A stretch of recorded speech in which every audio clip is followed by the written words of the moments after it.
នៅក្នុងហាងលក់ទំនិញមួយបុគ្គលិកគិតលុយបានដេកលក់ដោយដាក់ក្បាលលើតុបន្ទាប់មកក្មេងប្រុសតូច2នាក់បានចូលមកទិញស្ករគ្រាប់ម្នាក់ក្នុងចំណោមពួកគេបានព្យាយាមអង្រួតបុគ្គលិកដើម្បីដាស់គាត់ប៉ុន្តែនៅពេលដឹងថាគាត់មិនភ្ញាក់ក្មេងប្រុសបានដាក់ប្រាក់នៅលើតុបែរមុខក្រោយវិដៃទៅកាន់កាមេរ៉ាសុវត្ថិភាពហើយចាក់ចេញទៅមិនយូរប៉ុន្មានមនុស្សវ័យក្មេង3នាក់បានចូលមកទិញអាហារសម្រន់នៅពេលពួកគេឃើញបុគ្គលិកកំពុងដេកពួកគេម្នាក់បានព្យាយាមប៉ះដាស់នាងប៉ុន្តែនៅពេលមិនអាចដាស់បានពួកគេក៏ប្រុងចាក់ចេញភ្លាមៗនោះស្ត្រីវ័យក្មេងម្នាក់ក្នុងក្រុមបានឃាត់ពួកគេហើយចង្អុលទៅកាន់កាមេរ៉ាសុវត្ថិភាពដោយប្រាប់ថាពួកគេមិនអាចចាក់ចេញដោយមិនបង់ប្រាក់បានទេពួកគេក៏បានដាក់ប្រាក់នៅលើតុបែរមុខក្រោយវិដៃទៅកាន់កាមេរ៉ាហើយចាក់ចេញទៅដោយសប្បាយរីករាយបន្តិចក្រោយមកស្ត្រីវ័យចំណាស់ម្នាក់បានចូលមកទិញទឹកដោះគោនាងក៏បានព្យាយាមដាស់បុគ្គលិកដែរប៉ុន្តែពេលមិនអាចដាស់បាននាងបានយកប្រាក់ដែលដាក់នៅលើតុមកទុកនៅក្រោមស្ករគ្រាប់មួយរួចបញ្ចូលចំនួនទឹកប្រាក់និងបង់ប្រាក់ដោយការផ្ទាល់ខ្លួនមុនពេលចាក់ចេញនាងថែមទាំងលើកវិក័យប័ត្របង្ហាញទៅកាន់កាមេរ៉ាដើម្បីបញ្ជាក់ថានាងបានបង់ប្រាក់រួចរាល់ហើយបន្ទាប់ពីវីដេអូនេះត្រូវបានបង្ហោះតាមអ៊ីនធឺណិតមនុស្សជាច្រើនបានសរសើរនិងរំភើបចិត្តយ៉ាងខ្លាំងមនុស្សជាច្រើនបាននិយាយថានេះហើយជារបៀបដែលមនុស្សគ្រប់គ្នាគួរតែប្រព្រឹត្តចំពោះគ្នា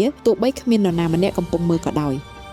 សិស្សានុសិស្សដែលទៅបញ្ចប់ការប្រឡងបាក់ឌុបចុះឈ្មោះចូលរៀននៅសាកលវិទ្យាល័យ Beer Braille ផ្ដល់ជូនអាហារូបករណ៍សិក្សាទៅលើគ្រប់ជំនាញក្នុងមហាវិទ្យាល័យទាំង8សម្រាប់សានិទេស A ផ្ដល់ជូនអាហារូបករណ៍សិក្សា 100% សិស្សានុសិស្សដែលបានជាប់ឬធ្លាក់បាក់ឌុបទទួលបាននិទេស B C D E និង F ផ្ដល់ជូនអាហារូបករណ៍សិក្សា 35% ផុតកំណត់ត្រឹមថ្ងៃទី15ខែតុលាឆ្នាំ2026ចុះឈ្មោះរៀនវគ្គទី1ថ្ងៃទី3ខែតុលាឆ្នាំ